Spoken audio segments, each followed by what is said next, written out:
welcome to First, our podcast with myself, Bonnie Mbuli, and the glorious Precious Coffee. First things first, this is an idea whose time has come. We have been talking about this and musing about this for at least a year now. It's been longer. Actually, no, it was longer than a year. years. Exactly. And the time came. It was perfect, and we showed up. And I'm so grateful. I just want to be present with what's happening right now. And you know that this is something all of you have requested of both of us insistently on our various platforms. And the fact that we're finally doing this and together on the premise of such a beautiful sisterhood and friendship, I could not have asked for a better vehicle. My gosh. I was fidgety because it was hitting me what this is. Do you know what I mean? Yeah. In the beginning as you were talking, I was fidgety. I was because I'm oh my gosh, dreams really do come true. Yes, they do. This is it. Dreams, oh my gosh. Yeah, This Okay. is emotional. I'm here, you're here, dreams come true. First things first. This is the episode, our very first one.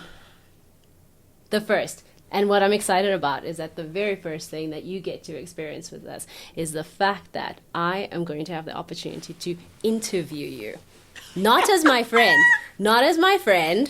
but as Bonnie Mbuli that Yes. I knew, that I was looking up to as a child when I was 9, 10, 11 years old.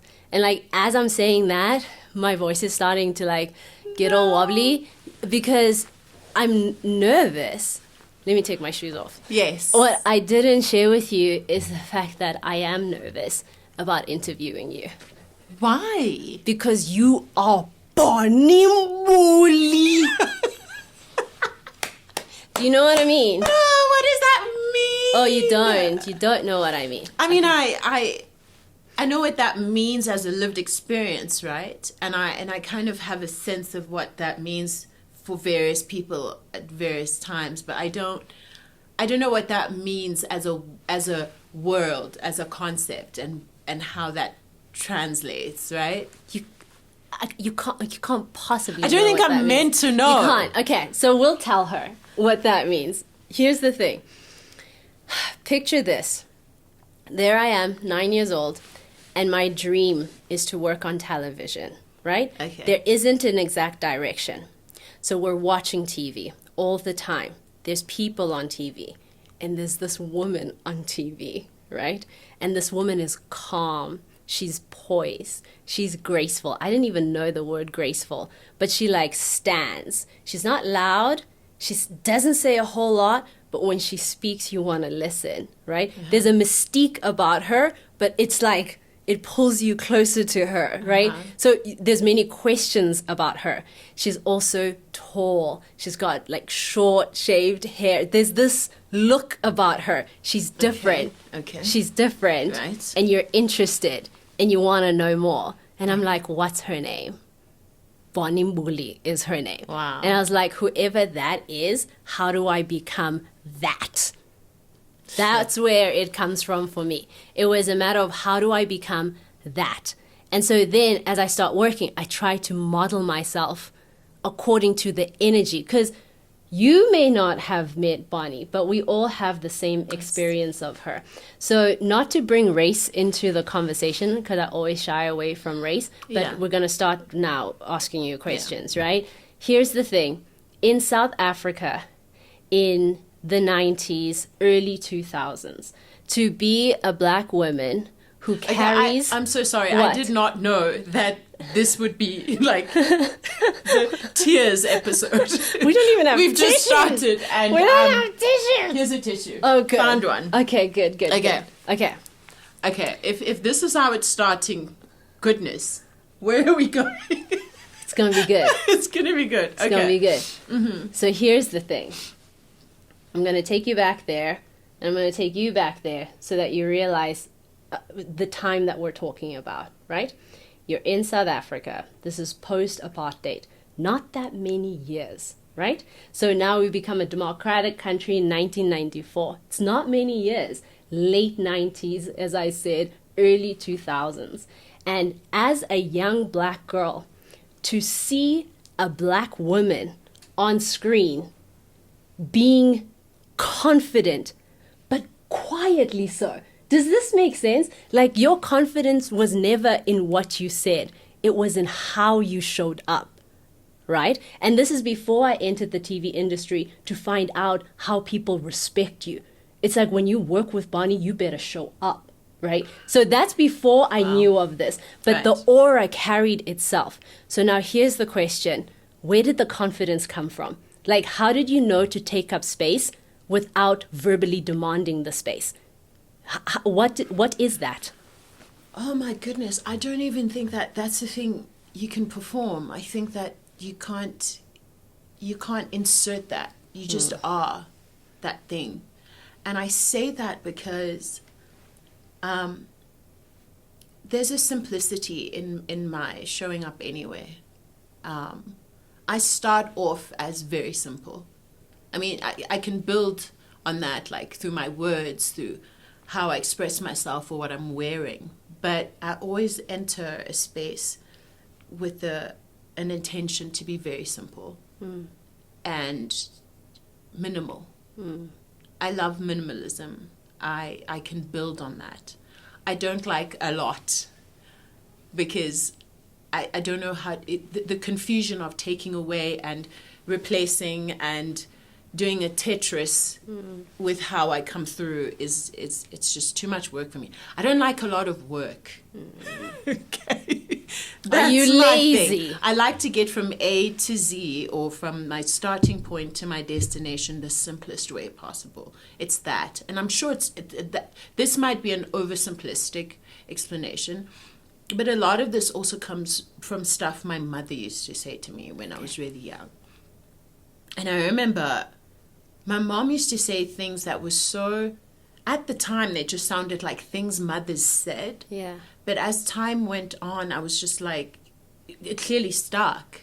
You know, it just became like a layer upon layer of how to move in the world. And a thing that my mom always used to say to me is, you're different. And I'd say, how, Mom, and why? And she'd just say, you're just different, and you need to know that.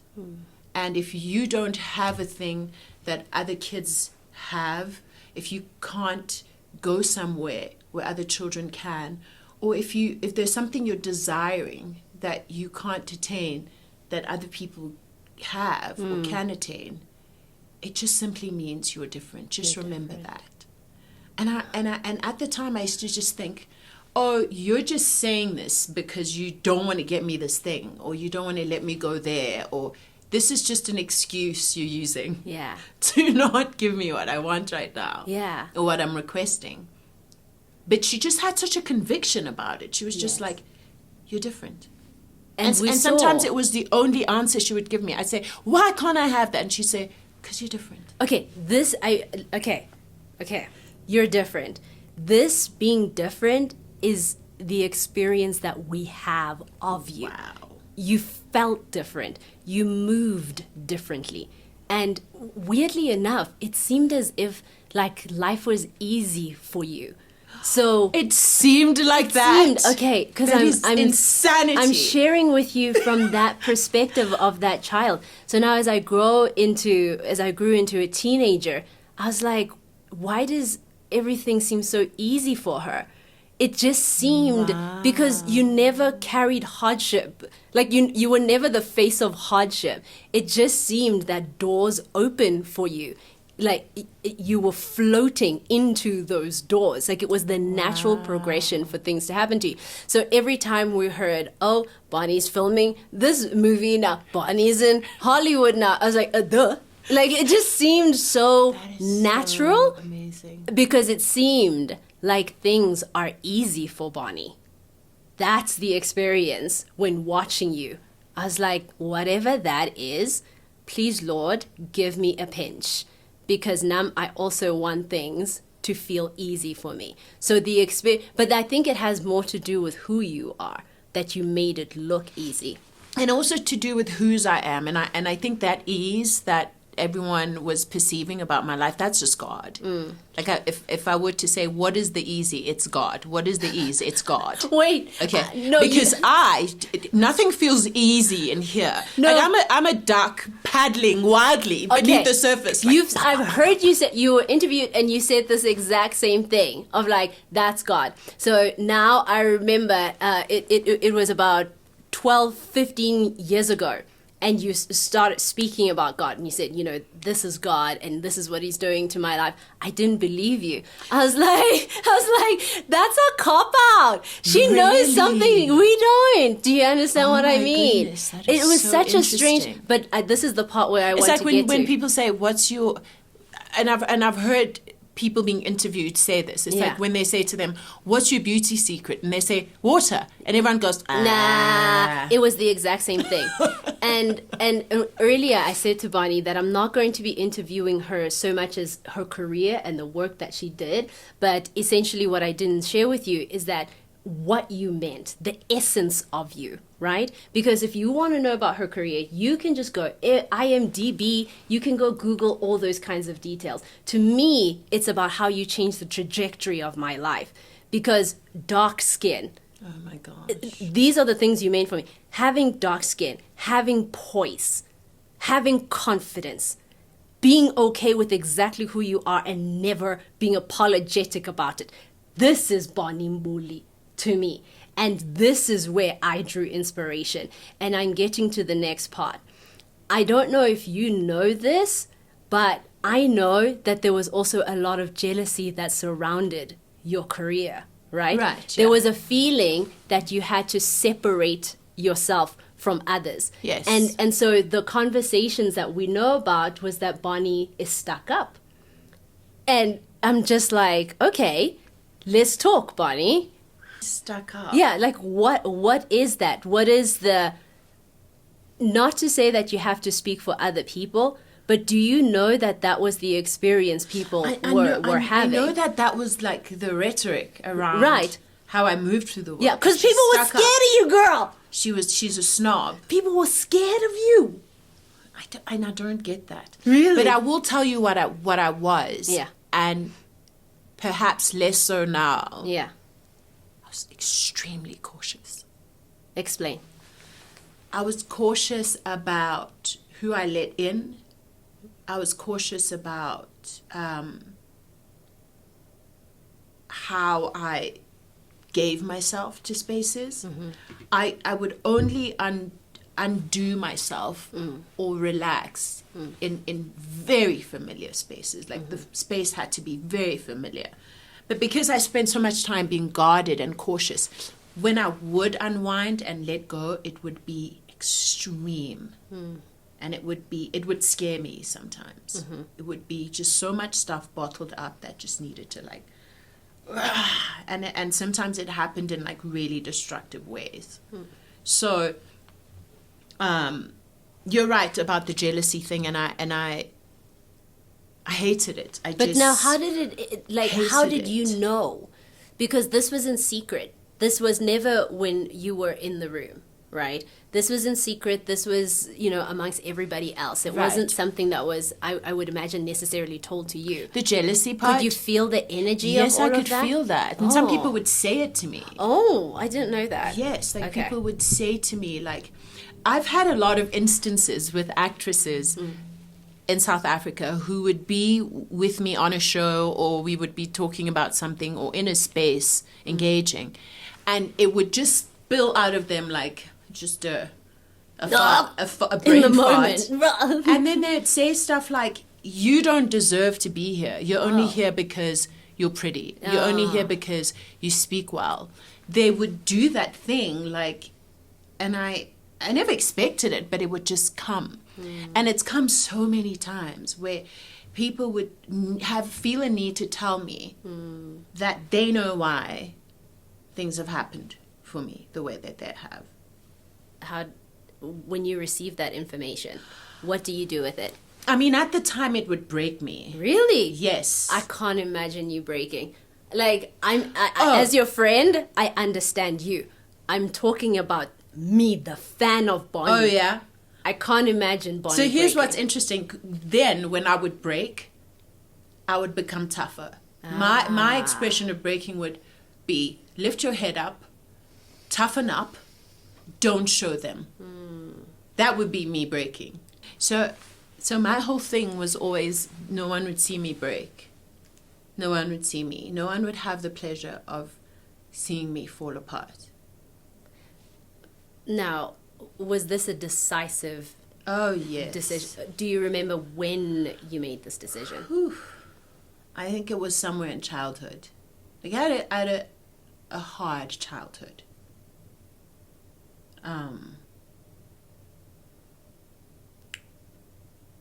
And it gave me a thick skin, a tough skin, and I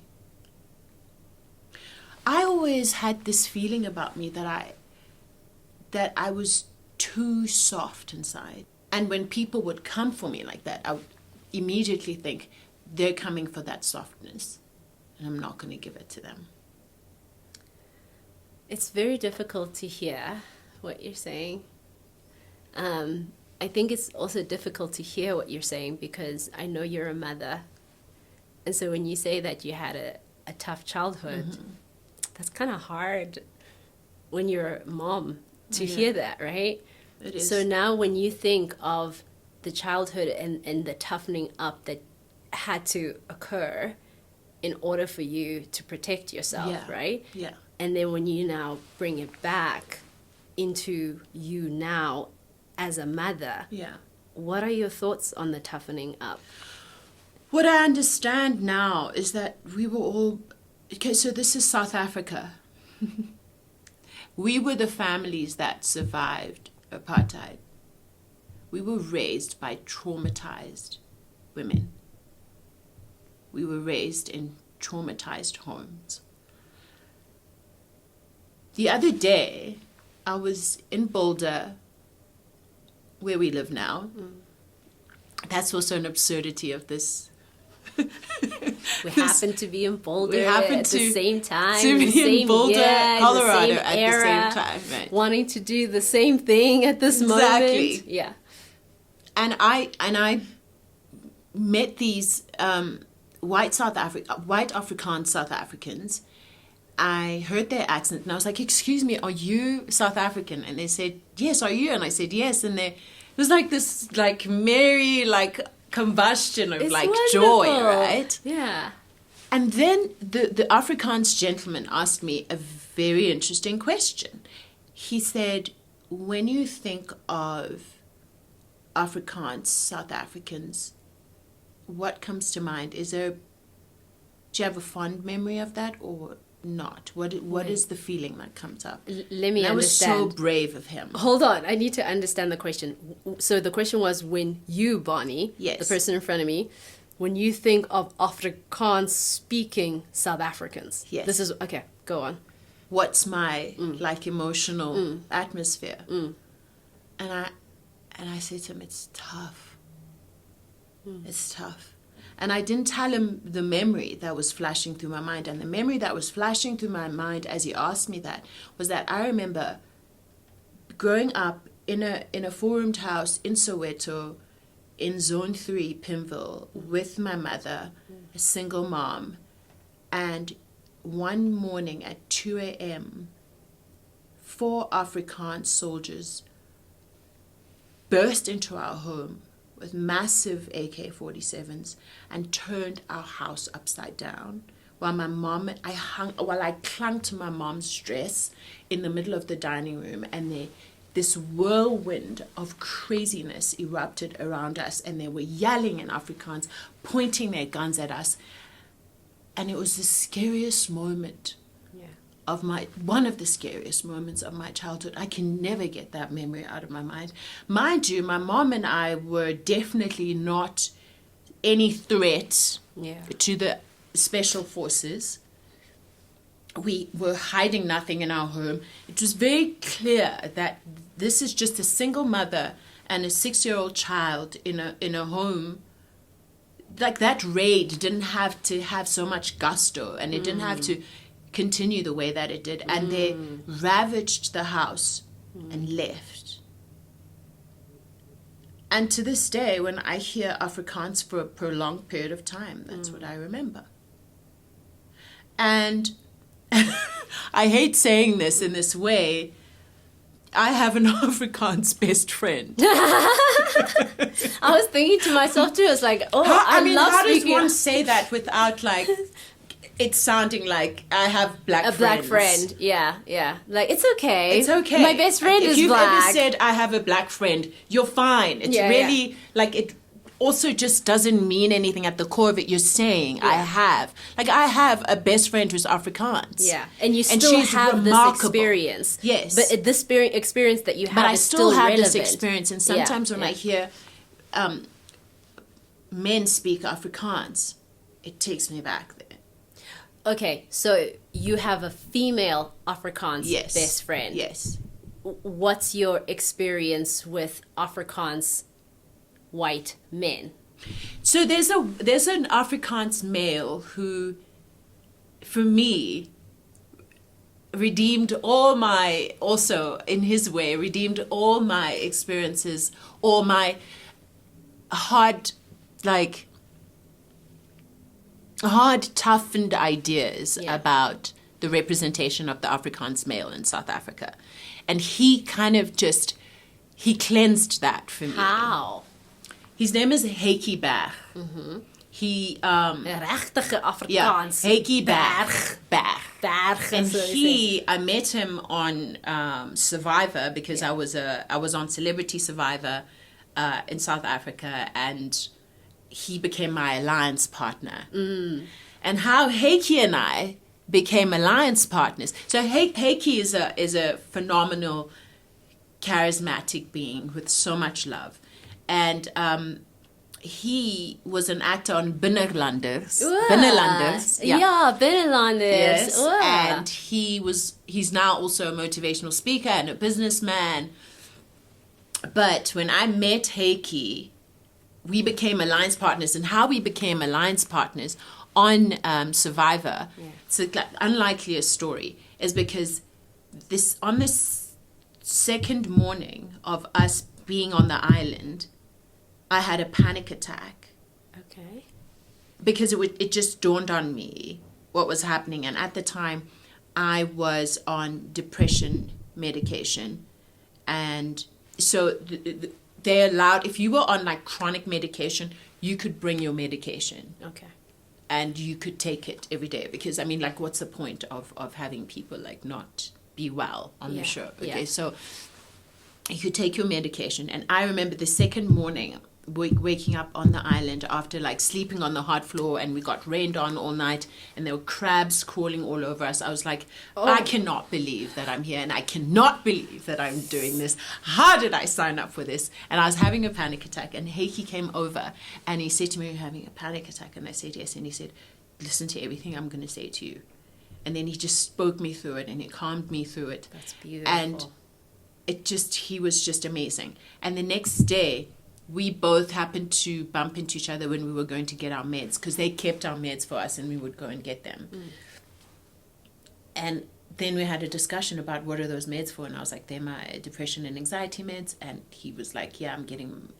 I can't say because of course, because it's personal. Revealed too much, it's personal. It's personal to him. Yeah, I just clocked now. I'm like, you're really revealing a lot about Heiki. Yeah, I'm revealing too much about Heiki. Sorry, Heiki. But I know Heiki, he's gonna understand what I'm talking about. So I'll leave it there. Yeah. Bump into Heiki, we're in that situation. And then he says to me, if any of these people find out about this and us, they're gonna come for blood. So let's have each other's back and let's protect each other. Beautiful. And then that's how we formed this alliance that carried us right till the last day of Survivor. Beautiful. And we ended up in the top 3 together. Look at that. And we were the one alliance that never broke, that never betrayed each other. We were just like, it's me and you, but You ride with created that. this bond from the Yes. beginning. You know what keeps Yes. coming back to my mind? And he was a whole Afrikaans man. Exactly. But he also came in a different form and energy. Same Yeah. form, similar form, but Yeah. different energy than your first experience with an Afrikaans man, being that raid that happened while you were asleep, right? You Yeah. and your mom. But now he was coming to help you. Yes. You know, he didn't have to. Yes. But he chose to, tenderly, lovingly, Yeah. like brought you back to yourself. Yeah. So I can see how one Yeah, could it was change. very redemptive. It That's was beautiful. Yeah, Look at what one person can do. one person, Just one right? person. Yeah, That's. I want to ask this, and tell me if you're comfortable going there. So you mentioned that you were having a panic attack, and I hear the crabs, I hear the sleeping on the floor, I hear you're on the island, and the hunger. and the hunger. But like I maybe because I've never been in such a. I mean, I've gone camping, but I'm not competing, and I'm not hungry. Do you know? So what triggers? I'm just laughing because I know you've been camping to Moab and Yeah. Zion National Park. Yeah, but so I'm like, what? It's a far cry from Survivor. It must be. It must be, right? But like, what triggers an anxiety? What about that got you to that place of feeling? Oh my goodness! Unsafe. I was whew. You just like went What? straight for it at the speed of a bullet. Well, I'm just Didn't see wondering. you coming. I'm wondering. But let's go in. Okay. Let's lean in. Okay. I at the time was married, and it was a tough marriage. It was breaking me, and I think like 3 years in, I started having random panic attacks. Like I would just be sitting watching TV and I would get hit by a panic attack. Like it would just be like, and everything in my body would just be like, you're dying, you're overwhelmed, you cannot cope with this. Because it's like this loud alarm bell that's going off in every cell in your body, telling you that you're in danger, telling you that you've got to flee, also that you're dying. Okay, so you can't breathe. Yeah, you're like gasping for air, and you're like, it's just an out of control moment where all the worst thoughts come rushing to one point, and your body just surrenders. No warning. No warning. It just comes. That's how it was happening to me. No matter where you are. No matter what you're doing, Okay. at the randomest of times. Was there a common denominator in the experiences? No. Okay. That's rough. Sometimes it would be triggered by a thought, Okay. but sometimes it would just come. It would just come. Sitting But maybe the thought is there, you're just not thinking it. Right, maybe it's Do you taking know? up all It's this there. real estate this Yeah. whole time. And then it happened, and it just kept happening. And eventually, we went to see a doctor, and he diagnosed me with clinical depression. And he was like, I'm going to diagnose medication. I think that you should go on medication immediately. It would be dangerous for you to leave here without me giving you a prescription for medication. And along with that, we're going to do psychotherapy. You're going to be in therapy while you take the medication. That was the biggest shift and turn in the road, fork in the road for me. But yeah, that's also I was in that place after marriage, having bottled up so many things that I just had not dealt with, that I came into the marriage with. But I had chosen a marriage and to be married to someone who would literally be almost like a physical representation of everything that I was running away from. Stop. Yeah. Not even afraid to say that. When did you realize this? Very late. Still in the marriage. Yes. That I married someone who's the representation of everything I've been trying to run away from. Exactly. And you're still in it. When I realized this? Yes.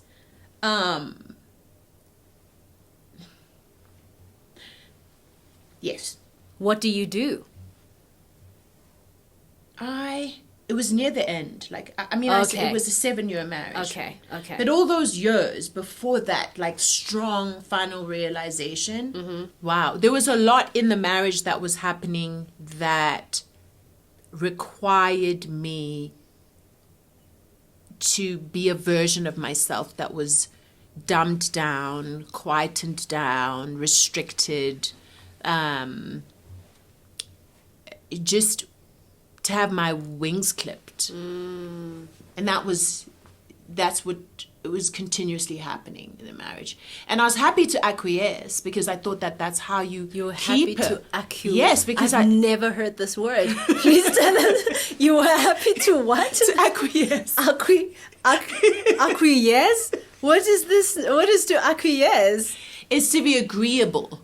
Why did you just not say agreeable, Bonnie? Because that acquiesce is the first word that came to She's mind. also a published author. I'll use agreeable in another sentence. She's in another also context. a published author. That's why she knows acquiesce. I was happy to do so. Yeah. Because a black girl is brought up, and maybe other cultures as well, but I'm going to speak experientially, my lived experience, is taught that everything that is happening to you, everything that we're teaching you, everything that we're preparing you for is so that you can be you can be chosen by a man and be docile in the marriage and make it work at any cost. Oh, I didn't know that's where you were going with it. And begazela. That's not where I thought you were going with it. I thought you were going the route of like you're raised to handle hardship, but go that on. too. Right? Go Because- on with the bekezela. Yeah, you're getting built to take it, To carry to carry it, and everything to take it, and to and like everyone. Yeah, and be burdened with something that's called love, but it's not love. It's apparently your job to look forward to suffering Right, and shrinking. right. And this is where you found yourself. The shrinking. Do you know what's interesting to me? Do you know what's You're being interesting? prepared for to the shrink, shrinking. For the shrinking. Yes. But you didn't shrink. But what I did for a little while because I thought, well, that's how you what I'm keep a supposed marriage to do. together. That's Yeah, what I'm yeah. supposed to do. I want to just draw some connections that I'm seeing, and then you tell me like, nah, there's no connection. Okay. Okay. So earlier when we were speaking about your career, the connection, and then now when speaking about being acquiesce in the marriage, it's interesting to me to see how you were toughening yourself up. You were building the wall so that no one could penetrate right through, and you could handle it and make it through and all that.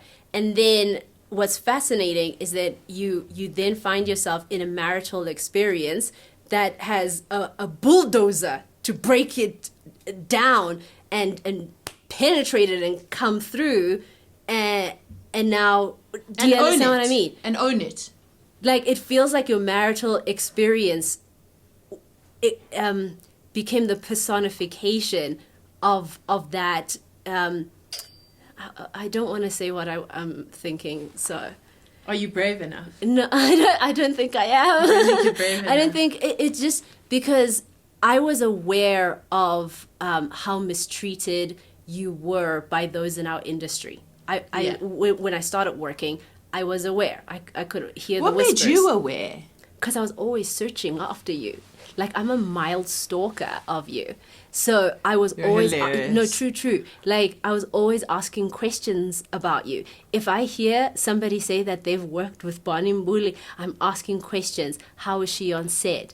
How is it working with her? What's the main thing she does? Who's she friends with? How does she talk? What's her interest? Because I wanted to have your career.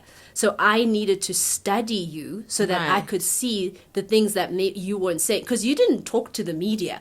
So the things that you weren't saying, I needed to hear them from people so that I could connect my dots in order for me to have a formidable career. Got it. Right. So I was always like researching you. Right. And so some of the things that I would get back, and that's where I labeled it as jealousy.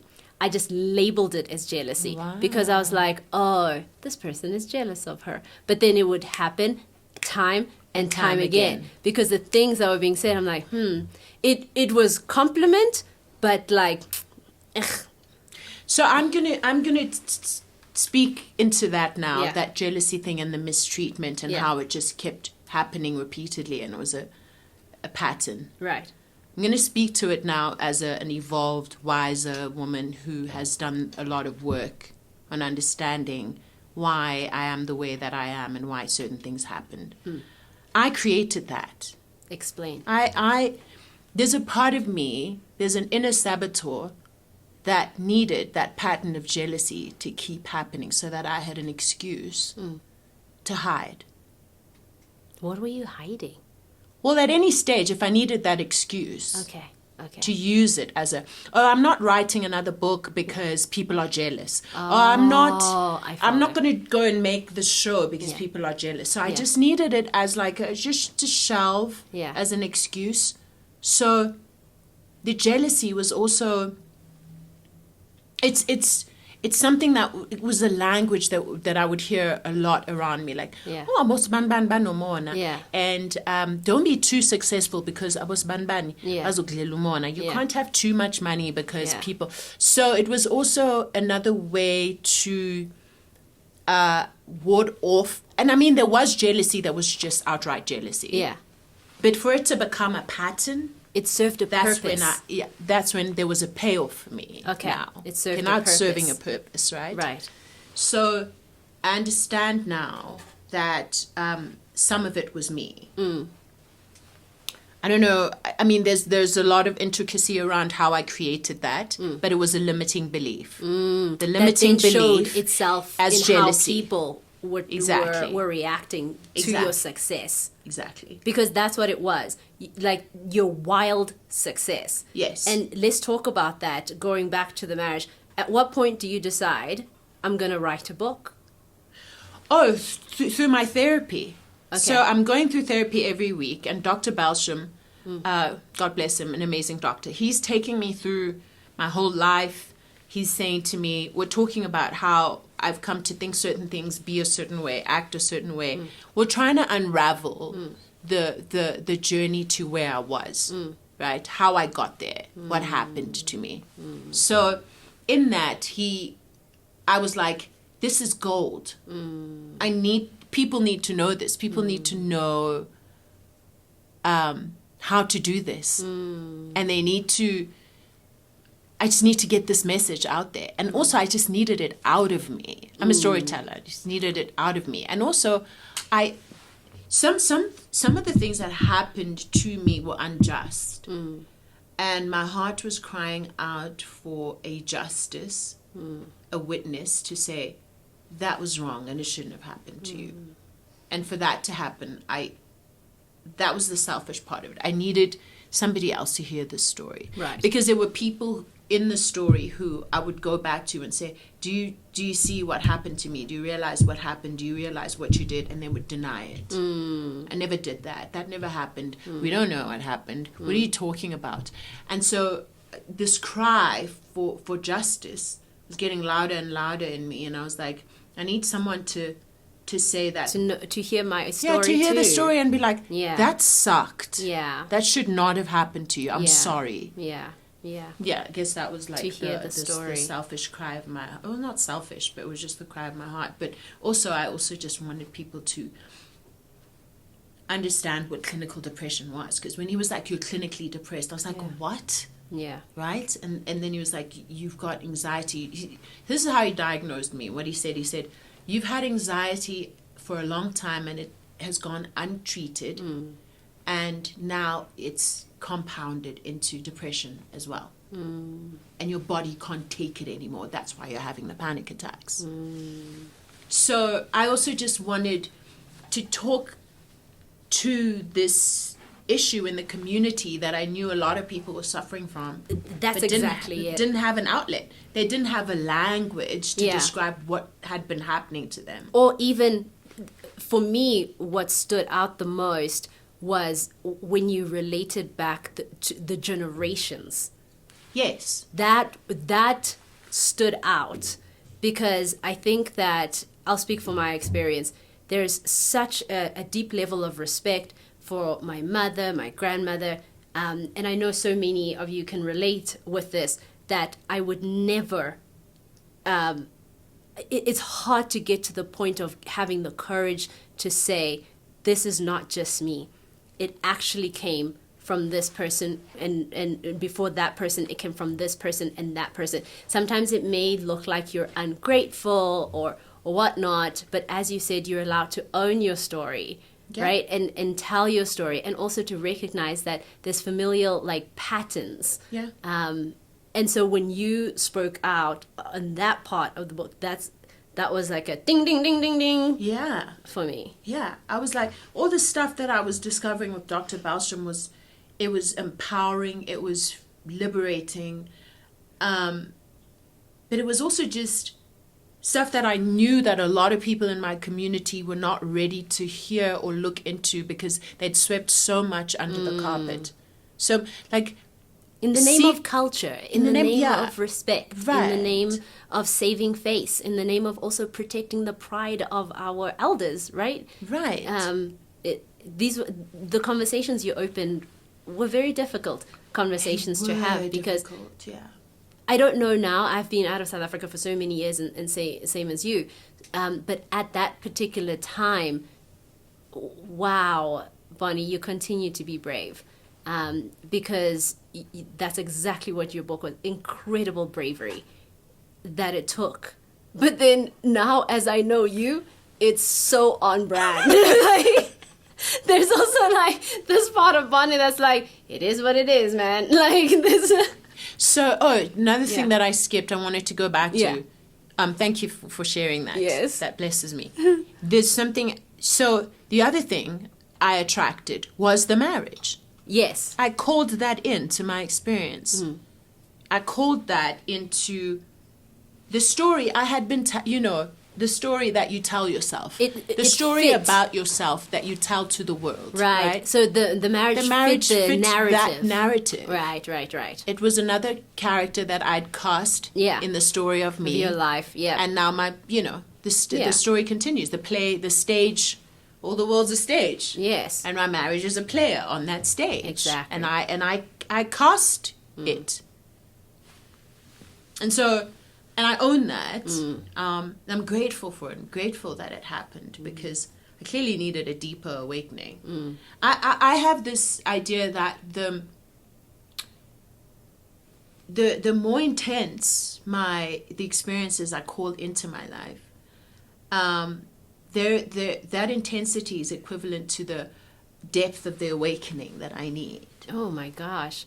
But does it always have to be? No, it doesn't. Now I've learned this it doesn't intense. always have to be, Yes, no. because it doesn't have to be It so doesn't always visceral. Well, why did I need it so intensely though? Tell why me. did I keep calling it in so I want to intensely? know why. Maybe because so you said a thing the other day that I was like, huh, what is this thing you're saying? Where you said, I want to fail fast. Yes, and then I said I want to If I'm kill gonna what fail, I eat. Yeah, you said you kill what you eat and you Yeah. fail fast. And I was like, Yes. Your exact words were, what are these words you're using? I'm like, that's how I want to live my life. Fail fast and kill what I eat. That's it. right? The faster you fail, the quicker you get up, and the quicker you learn. Let's go. Right? Yeah. But it doesn't always have to be that way, yes. Yeah. That was You can the also energy. fail slowly. Yeah. Ease into it. But I'm failing fast right now. Some things are, Yeah. So I think the marriage is also something I needed. Oh, I see what you needed mean. to fail fast and Yeah, hard so yeah. that I can learn. Because And hear. sometimes you don't want to hear. And also, I understand that generationally, if there's a pattern in the bloodline and a generational pattern, somebody has been turning a deaf ear, and that habit of muzzling and turning a deaf ear has also become practiced and learnt behavior, and it's getting perfected. So sometimes we need a defibrillator to shock us out of that refusal to hear and feel, right? Yes. I understand and I hear you. I understand and I hear you, but when you also spoke about the stage and the world being your stage, that also lit a fire in me. Did it? Because I want to ask you, Yeah. in all the productions that you've worked with, whether you go from drum, my favorite. Drum. Oh my gosh. Take a listen. Oh my gosh. You looked amazing in that movie. The way you carried yourself. This is not what I'm asking. Right. But I want to ask you, if you can just look at your entire career. We're speaking as if you're like 95 Like and I'm about to kick the 95, bucket yes. or something. If you can just look back and take an inventory of your entire career, right? Which moment, if there is one, can you say, in that moment, I felt like you've made it? Do you know what I mean? What's that moment? Wow. I don't think that there's like one moment in its entirety that made me feel like I'd made it. There were like moments that I knew were a massive rung, a new rung on the stepladder. Okay. Tell me Right. then. Give me one. So one was definitely drum. Bro. That moment when I'm standing on that stage. Do you want to talk about your breasts? Pata, pata. Wait, do you want to talk about your breasts or not? My They've breasts. They, Yeah, they've let's they've talk about already it. made an appearance on the yeah. show. Let's talk about it. Okay. South Africa at that time was very, very conservative. Extremely. Like proper, ne? When it comes to on-screen performers, right? So that decision to allow a beautiful shot of your breast, did you have to think about it? Did you have to have a conversation with your mother about it? Did you have No, to I didn't. pray about it? I didn't think about Did you? it. I just did it. What do you mean you just did it? Yeah, my breasts. Showing my breasts on drum. Right. So, when I look back at that, the one thing I don't like about it was that I hadn't given it a lot of thought. Okay. It was something that happened in the moment. We were going to do a love scene, a love making scene, and my breasts were going to be out. And I was like, well, I guess this is what needs to happen right now, right? I didn't feel coerced. It wasn't like uncomfortable. And Tay Diggs certainly like didn't make a big deal out of it. He wasn't like ungentlemanly about it. It was like, it was fine. I felt safe. But later, when I was like looking at my decision making process, How far I later? feel like How far later was this thought?